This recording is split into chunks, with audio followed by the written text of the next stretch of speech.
Bueno, buenas tardes chicos, ¿cómo les va? Espero que bien. El día de hoy vamos a desarrollar lo que respecta a la parte de proteínas. Les puse un dibujito aquí de una personita, ¿verdad? La cual salen diferentes tipos de sustancias porque justamente son algunos tipos de proteínas para que puedan ver las diferentes funciones y los lugares que ocupan. Por ejemplo, la melanina, que da una pigmentación al color de la piel, pelo; hemoglobina, que es una proteína importante para el transporte de hierro y el oxígeno a través de la sangre. Tenemos las inmunoglobulinas, que son importantes también para las defensas corporales, y también que son parte del ADN y ARN, que es importantísimo para la transcripción y el envío de información a las sucesivas generaciones, ¿verdad? Entonces, primeramente vamos a hablar de lo que sería la definición de las proteínas. Son prácticamente constituyentes esenciales de todos los seres vivos. Son moléculas orgánicas compuestas de, acuérdense, las sustancias o los elementos que prácticamente se encuentran en todos los elementos orgánicos, que era CHON, ¿verdad? Carbono, hidrógeno, oxígeno y nitrógeno. Aunque también se pueden encontrar fósforo, azufre e hierro. Las proteínas se forman a partir de cadenas de aminoácidos. Acuérdense que lo más pequeñito de una proteína, o cada perla, vamos a decir, o cada pelotita de una proteína, sería los aminoácidos que se encuentran aquí en esta imagen. Y la unión prácticamente de esos aminoácidos, dependiendo de la complejidad, me va a dar diferentes tipos de proteínas nuevamente. Podemos prácticamente nosotros definirlo como un polímero, o prácticamente son varias moléculas o varias partículas de péptidos, ¿verdad? En este caso de aminoácidos, unidos por medio de enlaces peptídicos. ¿Se acuerdan qué eran los enlaces peptídicos? El enlace peptídico era prácticamente la unión de ¿qué? De un grupo amino, NH2, y un grupo carboxilo, ¿verdad? COOH. Entonces, una proteína es la unión, ¿verdad?, de dos aminoácidos, de el grupo amino de un aminoácido y el grupo carboxilo de otro aminoácido, que la unión de estos me producía el desprendimiento de agua, una molécula de agua por el proceso de hidrólisis, y quedaba de esta forma, de esta forma. Me menciona que la mayoría de las tareas que realizan las células requieren de proteínas, que tienen una asombrosa diversidad funcional, así como vimos en la presentación de la clase de hoy, ¿verdad? Que prácticamente las proteínas desempeñan diversos tipos de funciones, dependiendo de la localización y la conformación. Las proteínas son prácticamente materiales importantes estructuralmente para todos los seres vivos, así como también participan en funciones de diversas categorías, como la parte de regulación en los procesos del metabolismo. También sirven para transportar sustancias, ya sea hormonas, fármacos, entre otras sustancias. También para defensa, como les mencioné, el mecanismo de las inmunoglobulinas, y también para catálisis. La diversidad funcional de esta clase de biomoléculas está relacionada de forma directa con la posibilidad de combinación de las unidades monoméricas formadas por los 20 aminoácidos. Generalmente, las proteínas están compuestas mayoritariamente por 20 diferentes tipos de aminoácidos, ¿verdad? Y prácticamente, como les dije, dependiendo de las combinaciones que se puedan dar, también va a estar relacionado con la función de esta sustancia. Bueno, en cuanto a la función, cumplen diversos tipos de funciones, vale la redundancia. Una de las funciones súper importantes sería la función estructural, ¿verdad? Mencionamos algunas proteínas que cumplen estas funciones, como el colágeno en la piel, ¿verdad?, el que prácticamente mantiene la elasticidad o la tensión en la piel. La queratina, también, que se encuentran en los pelos, ¿verdad?, las uñas, en los cuernos. Aquí, por ejemplo, tenemos, ¿verdad?, la queratina, ¿verdad? sacamos una hebra de pelo que está formada por varios tipos otra vez de miofibrillas y dentro de estas tenemos hélices que son los que conforman la queratina, que es un tipo de proteína la cual está unida prácticamente por puentes de hidrógeno.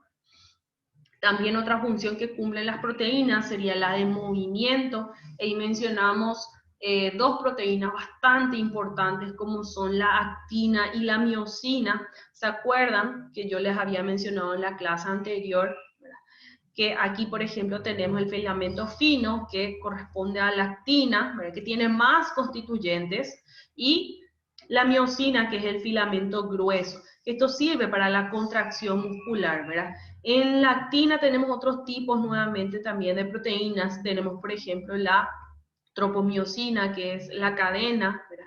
La troponina, que tenemos de diferentes tipos, la I, la C y la T, y a la troponina C era que se anclaba el calcio para poder desarrollar la contracción muscular. O sea, se anclaba el calcio en esta troponina, hacía que se libere esta cadenita o la tropomiosina, iba hacia arriba y se liberaban los puntos activos a los cuales esta cabecita de la miosina debía anclarse. ¿Mediante qué? Mediante la hidrólisis del ATP, ¿verdad? Venía el ATP aquí, mediante un proceso de hidrólisis se desdoblaba en una molécula de ADP y un fosfato, y esa energía liberada es la que permitía que se ancle de manera estrecha estas dos moléculas, y prácticamente al anclarse esto, como que esta cadenita se deslizaba sobre esta. O sea, así ocurría el proceso de contracción muscular. También cumplen funciones de defensa, como les había mencionado en el caso de las inmunoglobulinas. Aquí mencionamos los anticuerpos, ¿verdad? Los anticuerpos funcionan mediante el anclaje con, ¿cómo que se dice? Mediante el anclaje, digamos, de un antígeno, ¿verdad? Un antígeno viene aquí, ¿verdad? Y se ancla a esta estructura, la cual me va a producir posteriormente justamente una respuesta inmunitaria, ¿verdad? Prácticamente los anticuerpos están constituidos por cadenas, ¿verdad? Tenemos una cadena liviana y una cadena pesada, ¿verdad? Prácticamente la cadena pesada es, digamos, igual para todos los tipos de anticuerpos. La que se modificaba era la cadena ligera, ¿verdad? Dependiendo del tipo de anticuerpo que estábamos hablando. También cumplen las proteínas función de almacenamiento. Mencionamos a la ceatina, que es, digamos, una forma de almacenamiento de sustancias en los granos de maíz. También cumplen funciones de señales, ¿verdad?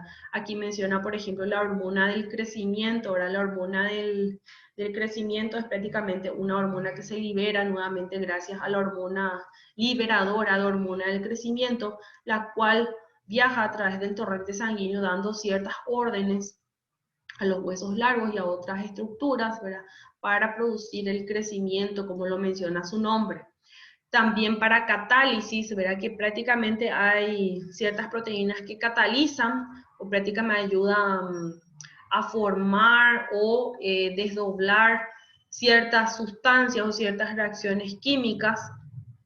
Me menciona, por ejemplo, acá el ADN polimerasa, ¿verdad? Que en este caso me produce ADN, la pepsina, que en este caso es una enzima, ¿verdad? Que me va a digerir proteína. Tenemos la amilasa, como por ejemplo la amilasa salival, que en este caso digiere carbohidratos o azúcares, ¿verdad? La ATP sintetasa, que me produce ATP, entre otros, ¿verdad? Y aquí un pequeño esquema otra vez, digamos, un resumen de lo que hablamos hace unos instantes, ¿verdad? Primeramente, mencionamos que las proteínas cumplen una función en cuanto a la inmunidad, ¿verdad? También cumplen función de movilidad en cuanto a ciertas proteínas que constituyen las miofibrillas de los músculos, sirven para transporte de sustancias, mencionamos por ejemplo la hemoglobina. También me llegan a formar algo súper importante para el sistema endocrino, que son las hormonas, entre otros. Bueno, las enzimas, las proteínas también deben o tienen, mejor dicho, ciertas propiedades, ¿verdad? Las cuales cumplen diferentes funciones biológicas, ¿verdad? Una de ellas sería las enzimas. Y recordando un poquitito lo que vimos anteriormente, habíamos mencionado que las enzimas son catalizadores orgánicos o aceleradores de sustancias o desdobladores, ¿verdad? Que prácticamente me aceleran a reacciones químicas orgánicas de todas las células. ¿Cómo era que funcionaba? Era mediante justamente el anclaje de una sustancia, en este caso un sustrato, sobre una enzima. Las enzimas son específicas para diferentes tipos de sustancias, ¿verdad? Por ejemplo, la amilasa salival que me desdobla carbohidratos no me puede desdoblar lípidos, por ejemplo, ¿verdad? Son bastante específicas. ¿Por qué? Porque funcionan como en el caso de una cerradura y una llave. Entonces el sustrato sería la llave y la enzima sería prácticamente la cerradura. Este sustrato se tiene que anclar a la enzima, ¿verdad? Y prácticamente al formar este complejo enzima-sustrato, ¿qué pasa? Ocurre una transformación, ¿verdad? Dijimos que me puede desdoblar o transformar sustancias, entonces en este caso, este sustrato se unió a mi enzima, ¿verdad? Posteriormente ocurre una transformación y ocurre la liberación de productos diferentes al inicial. En este caso era, digamos, un color verde, con dos formas pegadas una a la otra, y se transformó, entre comillas, en otro color y en las dos formas diferentes, ¿verdad? Y tenemos, obviamente, diferentes tipos de enzimas, ¿verdad? Mencionamos, por ejemplo, aquí la anhidrasa carbónica, luciferasa, alcohol deshidrogenasa, citocromo, P450 y triofosfato isomerasa, ¿verdad? Hay varios, ¿verdad? Pero nada más para mencionar algunos. También, obviamente, tenemos proteínas de transporte. Las proteínas del plasma sanguíneo, me menciona que fijan y transportan moléculas e iones específicos de un órgano a otro. La hemoglobina de los eritrocitos, lipoproteínas, proteínas transportadoras de las membranas plasmáticas. Bueno, las proteínas de transporte, como bien lo dice su nombre, sirven para ayudar a enviar ciertas sustancias o transportar ciertas sustancias. Menciona en este caso, por ejemplo, la hemoglobina, ¿verdad? Que bien sabemos que se encuentra dentro del glóbulo rojo.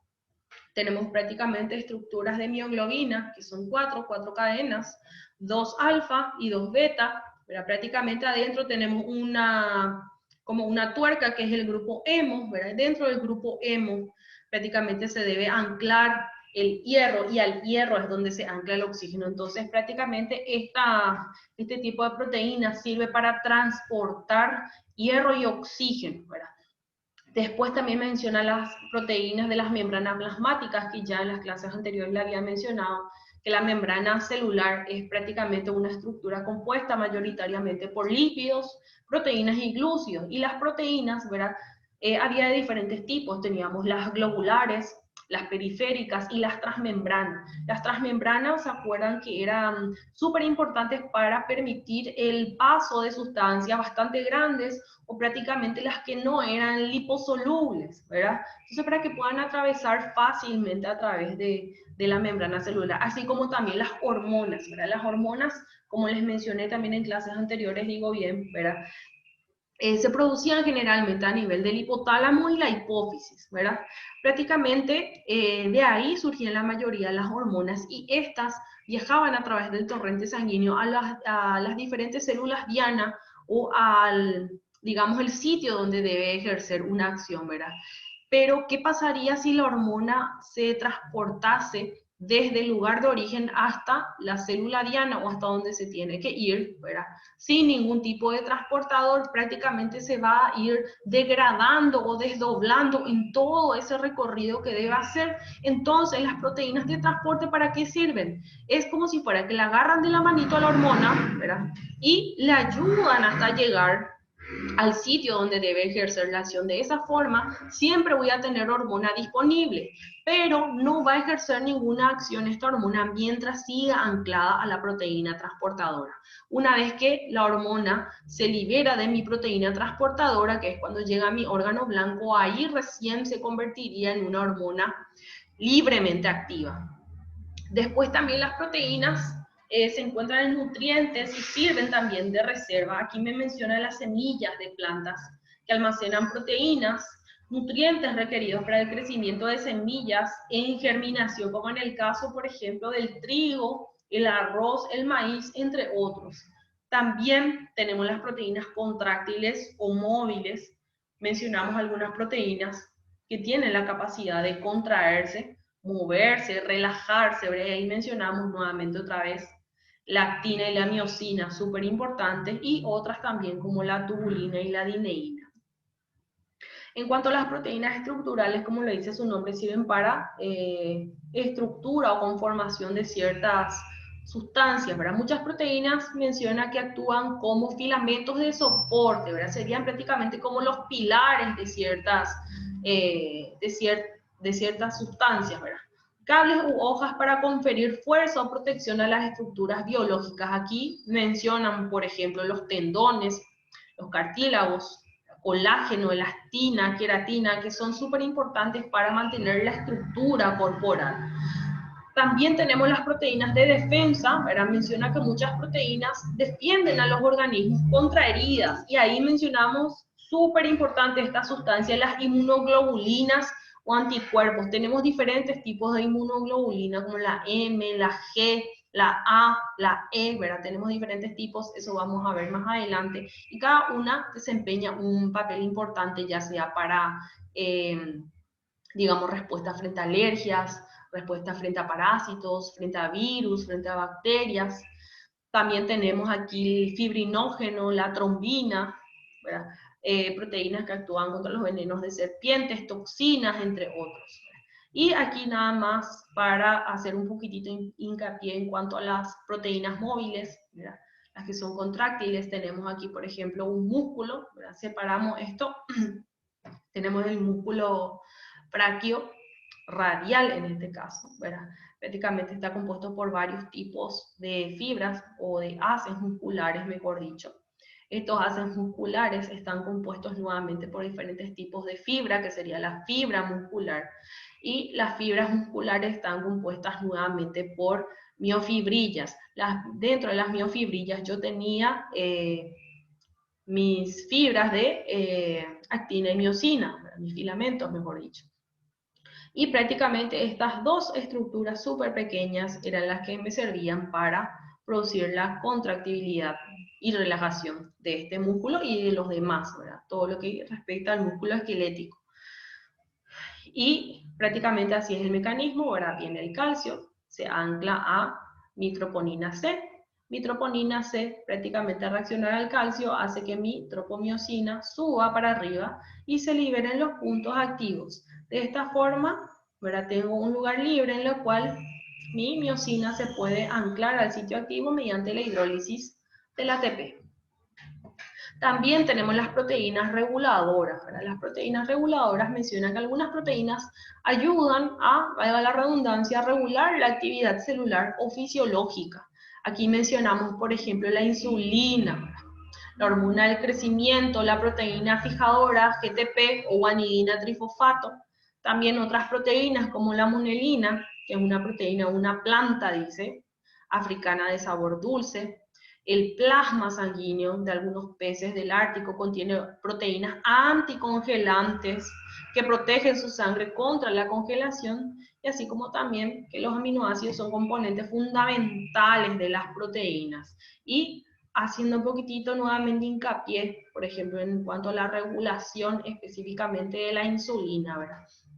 ¿Cómo es prácticamente que funciona? Bueno, dentro de lo que sería esta estructura adyacente al estómago, que sería el páncreas, ¿verdad? El páncreas está constituido por diferentes grupos celulares que están organizados en islotes. Estos islotes se denominan islotes de Langerhans. Y ahí tengo varios tipos celulares, ¿verdad? Cada tipo celular me produce diferentes tipos de hormonas o de sustancias. Aquí, por ejemplo, tenemos las células alfa, que me secreta glucagón. Tenemos las células beta, que me secreta, en este caso, la insulina. Las delta me secreta somatostatina, y las células PP o F, mencioné en algunos casos, me secreta polipéptido pancreático. ¿Verdad? Prácticamente de aquí es lo que se produce la insulina, el glucagón, la somatostatina y el polipéptido pancreático. ¿Qué pasa cuando yo consumo, digamos, un alimento rico en carbohidratos o rico en azúcares, mejor dicho, ¿verdad? Prácticamente tengo elevada la cantidad de los azúcares. ¿Para qué sirve la insulina? ¿Para subir más el azúcar? No.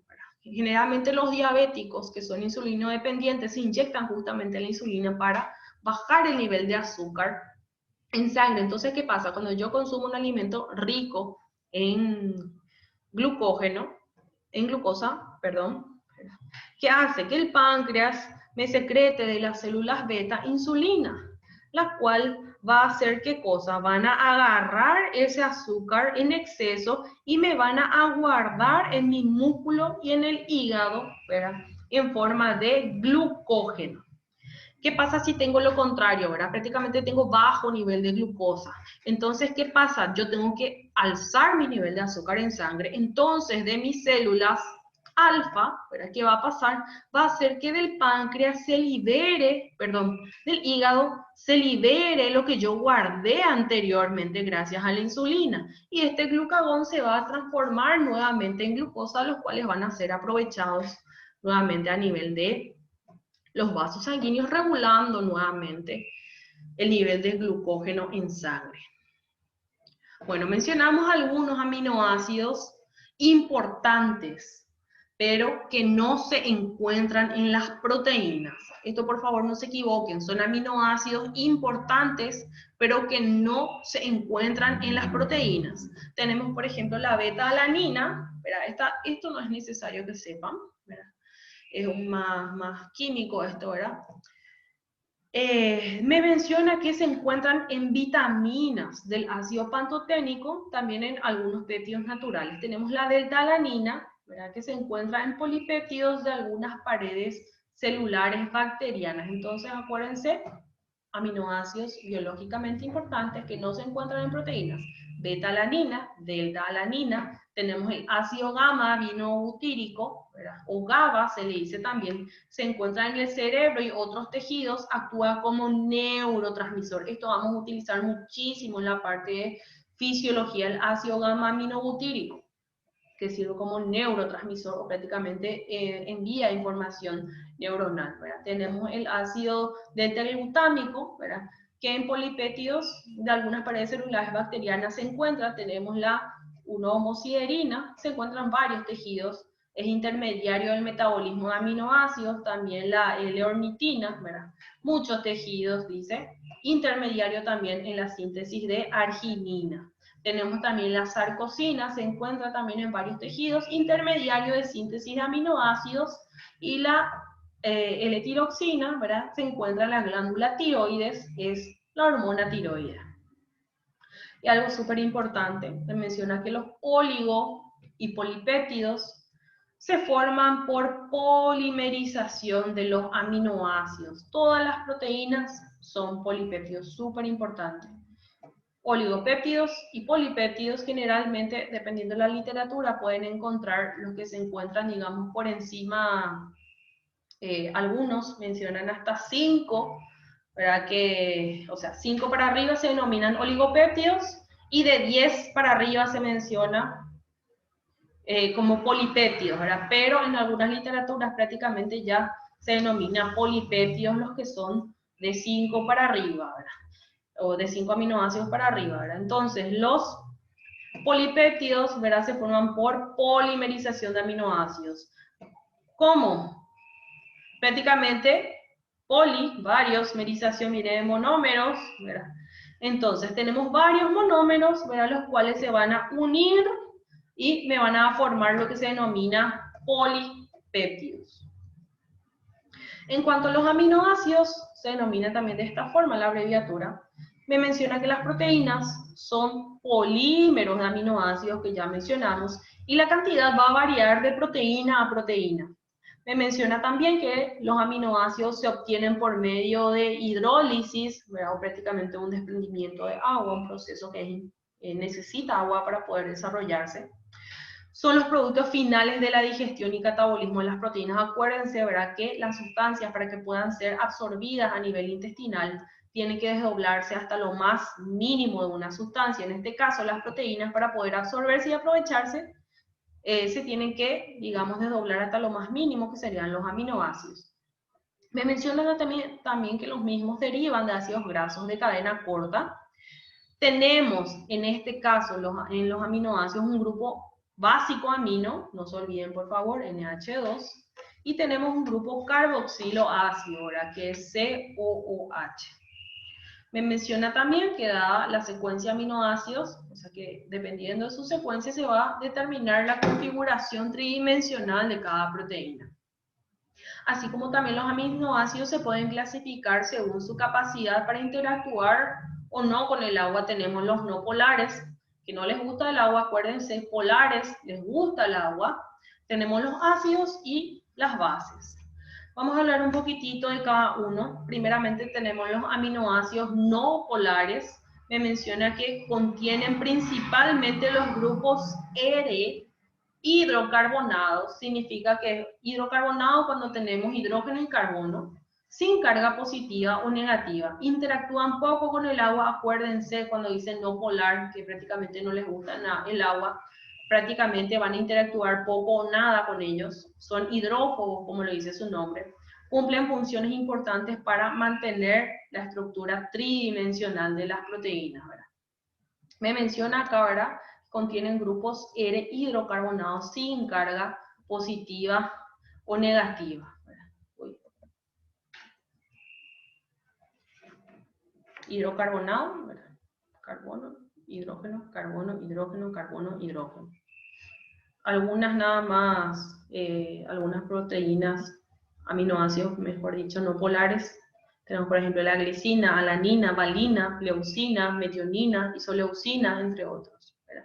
Y hablamos del grupo R, pero ¿qué es un grupo R? Prácticamente un grupo R es una etiqueta genérica, menciona, para una cadena lateral. Una cadena lateral sería prácticamente lo que se desprende de una cadena principal. Históricamente las abreviaciones R y grupo R provienen de los términos radical, si es que se acuerdan, eso en química, también denominados resto. Una cadena lateral en química orgánica, en bioquímica, es un sustituyente o un grupo químico unido a un grupo funcional o a la cadena principal. Entonces acuérdense que el grupo R se refiere a un radical o un resto que prácticamente se desprende de un grupo funcional o una cadena principal. En este caso, el grupo funcional es esto. El grupo R sería la cadena lateral o la que está al costadito o al lado, la adyacente. En cuanto a los grupos funcionales, ¿qué son? Menciona que son el o los átomos que caracterizan a una clase de compuesto orgánico y va a determinar sus propiedades. Los grupos alifáticos o de cadena abierta suelen ser representados por R, que es denominado en este caso radical alquílico, mientras que los aromáticos o derivados del benceno son representados por AR o radicales arílicos, se denomina también. En cuanto a los aminoácidos aromáticos, menciona que los hidrocarburos aromáticos contienen estructuras cíclicas dentro de su grupo funcional. Son hidrocarburos insaturados con propiedades únicas. El benceno es uno de los hidrocarburos aromáticos más simples, ¿verdad? Y prácticamente cómo podemos definir o a qué nos referimos de manera más sencilla a los aminoácidos aromáticos. Son prácticamente aminoácidos que tienen un grupo fenil en la cadena lateral. Este sería el grupo fenil, que es una estructura cíclica, que prácticamente forma como un ciclo, algo, digamos, que inicia y termina. Tenemos, por ejemplo, la fenilalanina, la tirosina y el triptófano. Y esto es súper importante, que la fenilalanina y el triptófano son, digamos, aminoácidos esenciales. Aminoácidos esenciales se refiere a que son prácticamente aminoácidos que necesita nuestro cuerpo, pero que no lo puede sintetizar, ¿verdad? Prácticamente debemos adquirirlo a través de alimentos, el cuerpo no produce eso. Y tienen también, ¿qué cosa? Anillos aromáticos, ¿verdad? Que son estos. Luego tenemos los aminoácidos alifáticos, ahí mencionamos la glicina, la alanina, la valina, la leucina, isoleucina y la prolina, que tienen un grupo R alifático. O sea, poseen una cadena lateral abierta y se compone de ¿qué cosa? Un átomo de carbono y un átomo de hidrógeno. A eso lo denominamos hidrocarbonato. Acuérdense, carbono, hidrógeno, hidrocarbonado. En las cadenas laterales alifáticas, mencionada de la metionina y de la cisteína, tenemos un átomo de azufre. La metionina contiene un grupo OH, un grupo OH sería un alcohol o un hidroxilo, éster en su cadena lateral. También derivado de la metionina, dice que es la adenosilmetionina o SAM, es un importante metabolito que sirve como donador de metilo en reacciones químicas. También mencionamos al grupo sulfídrico, ¿verdad?, que es un azufre con un hidrógeno, de la cisteína. La cisteína es prácticamente un aminoácido no esencial, la cual es un componente importante en muchas enzimas. También menciona que se unen a iones metálicos como hierro y cobre. El grupo sulfídrico de 2 moléculas de cisteína se oxidan con facilidad extracelular, en el compartimento extracelular, digo bien, para formar compuestos disulfuro denominados cistina. O sea, la cistina se forma justamente por la unión de 2 cisteínas unidas por puentes disulfuro o de 2 azufres. Luego tenemos los aminoácidos polares, los cuales poseen grupos funcionales capaces de formar enlaces de hidrógeno. Interactúan de forma sencilla con el agua, o sea, son hidrófilos. Ahí tenemos, por ejemplo, la serina, la teonina, la tiroxina, que contienen un grupo OH. Acuérdense que el grupo OH es un alcohol o un hidroxilo. Terminan formando enlaces de hidrógeno, factor importante en la estructura proteica. Los grupos OH o alcohol de la serina y de la teonina son sitios donde se unen a los hidratos de carbono. La aspargina y la glutinamina son derivados de las amidas. Las amidas es prácticamente la unión de un grupo carbonilo con un grupo amino. Y el grupo carbonilo es CO y el grupo amino es NH2. Menciono otra vez, la aspargina y la glutinamina son derivados de las amidas de los aminoácidos ácidos, del ciclo aspartico y del glutámico. Aquí tenemos los aminoácidos polares. Me mencionaba que un aminoácido es polar cuando el grupo R o de la cadena lateral es un alcohol, puede ser también un tiol o una amida. Y aquí tenemos, por ejemplo, un alcohol, tenemos una amina y tenemos prácticamente un tiol. Y aquí les puse por separado. El alcohol es OH, el tiol SH, y las amidas, hay varias. Que dijimos que era prácticamente la unión de un grupo carbonilo con un grupo amino. Carbonilo es CO y el amino es NH2. En cuanto a los aminoácidos ácidos, las cadenas laterales del ácido aspartico y el glutámico tienen cargas negativas, menciona a pH fisiológico, razón por la cual se lo suele llamar también aspartato y glutamato. Acuérdense, cadenas laterales es lo que sale de la cadena principal. Presentan un grupo carboxilo en la cadena lateral, carboxilo. Luego tenemos los aminoácidos básicos. Dichos aminoácidos básicos, bajo condiciones de pH fisiológico, llevan cargas positivas. Pueden formar enlaces iónicos con los aminoácidos. Menciona aquí la lisina, que tiene un grupo amino en la cadena lateral. Aquí tenemos un grupo amino. Me menciona que acepta un protón del agua para formar un ácido. ¿Y qué es NH3? Es un amoníaco. O sea, una amina, que es NH2, más un protón del agua, me forma NH3, que es amoníaco. O sea, me forma un ácido. Y en este caso, sí, ahora mi NH2 o mi grupo amino. Menciona también que cuando se oxidan y después se condensan las cadenas laterales de las moléculas de lisina en fibras de colágeno, es un vital componente de los ligamentos y de los tendones. Estos forman fuertes enlaces cruzados que son intra e intermoleculares. Y prácticamente hasta aquí dejamos, chicos, el día de hoy, porque después ya entramos específicamente en lo que respecta a los diferentes tipos de proteínas. Son bastante específicas, ¿verdad? Algunas funciones, y entramos posteriormente en los diferentes tipos estructurales de proteínas, cómo estos se establecen, ¿verdad? Y las funciones que desempeñan.